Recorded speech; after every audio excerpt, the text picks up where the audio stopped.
అసలు నిజమేంటో చంద్రబాబు గారు అర్జెంట్‌గా కనుక్కోకపోతే నష్టపోయేది ప్రభుత్వము, అలాగే ప్రజలు కూడా. ఇప్పుడు జీఎస్టీ పతనమైంది. దానికేదో కారణం చెప్పాం. క్రిందటి నెల జీఎస్టీ పతనం అయ్యాక కూడా గిఫ్టులు, ప్రైజులు అందరూ కూడా కొన్నారు. ఆ కారణంగా జీఎస్టీ నేషనల్‌ది ఎక్కువే వచ్చింది. రాష్ట్రాలది ఎక్కువే వచ్చింది. కానీ ఆ టైంలోనూ ఆంధ్రాలో ఫెయిల్ అయ్యింది. లిక్కర్ అంతకుముందు రాధాకృష్ణ గారు రాసినటువంటి కథల్లో లిక్కర్ విపరీతమైన ఆదాయం పెరిగిపోయింది. 30,000 కోట్లు, 35,000 కోట్లు అని రాసుకొచ్చారు. ఇంతవరకు గవర్నమెంట్ అధికారిక ప్రకటన ఏమీ రాలేదు. జగన్ అధికారంలోకి రాకముందు ప్రైవేటు మద్యం దుకాణాలు, బెల్ట్ షాపులు, పర్మిట్ రూమ్‌లో ఉన్నప్పుడు 17,000 కోట్ల రూపాయల ఆదాయం చంద్రబాబు గారు ఉన్నప్పుడు. 2014లో 12,000 కోట్ల నుంచి 2017 దిగిపోయేదాటికి 17,000 కోట్ల రూపాయల ఆదాయమైంది. జగన్ అధికారంలోకి వచ్చిన తర్వాత మొదటి ఏడాది అదే బెల్ట్ షాపులు అవే రన్ చేశారు. అప్పుడు 17,500 కోట్ల రూపాయలు వచ్చింది.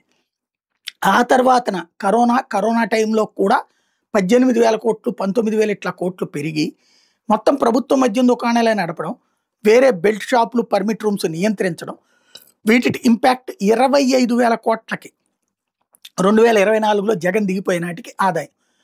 తర్వాతన బాబు గారు వచ్చాక మొదట్లో అదే కంటిన్యూ చేసుకొచ్చారు. ఆ ఆదాయం కంటిన్యూ అయింది. ఆ తర్వాతన ఈ ప్రైవేట్ మద్యం దుకాణాలు టెండర్లు పిలవటం ఇదంతా జరిగింది. అప్పటి నుంచి ఆదాయం పెరిగిపోయిందని జ్యోతి రాసుకొచ్చింది తప్పించి అధికారిక లెక్కలేదు. ఇప్పుడు చూస్తే జీఎస్టీ లెక్కల్లో మద్యం ధరలు ఏమన్నా తగ్గించారా? మద్యం మీద జీఎస్టీ ఏమన్నా తగ్గించిందా కేంద్రం? లేదు కదా. మద్యం ధరలు రాష్ట్ర ప్రభుత్వాలే కదా నిర్ణయిస్తోంది. మద్యం ధరలు 28% పైనే ఉంటాయి. ఆ పైన మనోళ్ళు వేసే సెస్సులు ఉంటాయి. దాని ఆదాయం పడిపోవడం ఏంటి? తాజాగా ఆంధ్రప్రదేశ్ జీఎస్టీనే మైనస్ అయితే దాంట్లో లిక్కర్కి సంబంధించి లిక్కర్ మీద వచ్చే వ్యాట్ ఆదాయం 4.82% మేర తగ్గిందంట. గత నవంబర్లో 74 కోట్ల వ్యాట్ వసూలు అయితే ఈ నవంబర్లో 70.4 కోట్లకు పడిపోయింది. ఇది ఎందుకు జరిగింది అసలు? ఎలా తగ్గుతుంది వ్యాట్? నాకు అర్థం కాలేదు. రెండవది, ఆ మద్యం దుకాణాలకు సంబంధించి పెరిగినప్పుడు వినియోగం కూడా విపరీతంగా పెరిగింది కదా. అంటే ఏం జరుగుతోంది?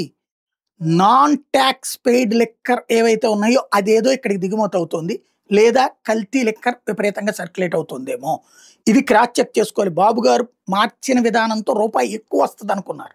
తీరా చూస్తే ఆయన ఆలోచన ప్లానింగ్ని ఎక్కడో తంతున్నారు. అది గ్రౌండ్ లెవెల్లో జరుగుతోంది. బాబు గారు, లోకేష్ గారు సీరియస్గా దృష్టి సారించాల్సిన అంశం ఇది.